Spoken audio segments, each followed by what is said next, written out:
Un nouveau staff technique consensuel à la tête des Lions indomptables. Titre « Allez les Lions ». Le journal fait savoir que la nouvelle est tombée comme un couperet le 1er octobre. D'autres détails à lire sur Allez les Lions. Sport en 1 en parle également. Le journal renseigne qu'un communiqué rendu public en fin de journée du 1er octobre 2024, signé du président de la Fédération camerounaise de football Samuel Eto'o et du ministre des Sports et de l'Éducation physique Narcisse Moelle-Kombi, présente le nouveau staff technique, administratif et médical des Lions indomptables tel que voulu par les deux parties. L'information est à lire sur Sport en 1.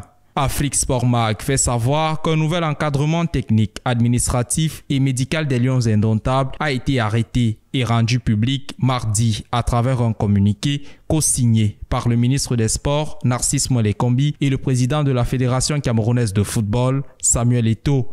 D'autres détails à lire sur la page du journal. Cameroun Files croit savoir que c'est un coup dur pour Benjamin Didier Banlok, Germain Noël Essengue, Dani Nunke, Benoît Angbois et William Gatchou. D'autres détails à lire sur la page du journal.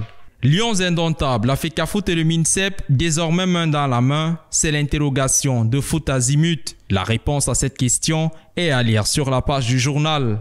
Allez les Lions parle des Lions indomptables de football de moins de 20 ans dans le tournoi Unifac.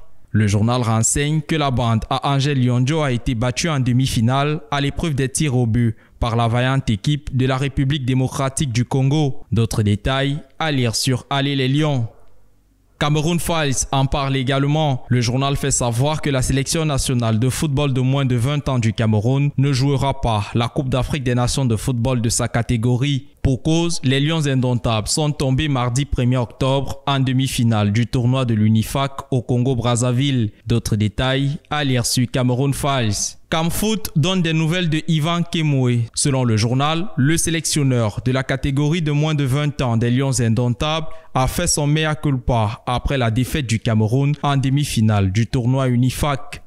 Pointé du doigt pour son coaching approximatif, dit le journal, dans cette rencontre, Yvan Kemoué peut s'en mordre les doigts. D'autres détails à lire sur Camfoot. Yacine Hamza remporte la première étape du Grand Prix cycliste international Chantal Biya, fait savoir Sport en 1. Le journal renseigne que le coureur algérien âgé de 27 ans a remporté la première étape de la 24e édition de la course mardi 1er octobre. D'autres détails à lire sur Sport en 1. Actu MMA parle de Francis Ngannou. Selon le journal, le combattant affronte Renan Ferreira le 19 octobre prochain. Actu MMA propose de découvrir l'incroyable trailer publié par la PFL pour l'événement. La sueur parle également de Francis Ngannou. Selon le journal, le Predator est de retour dans sa discipline phare. Dans ce Francis Ngannou, Renan Ferreira, dit le journal, le nouveau trailer est épique. D'autres détails à lire sur la sueur.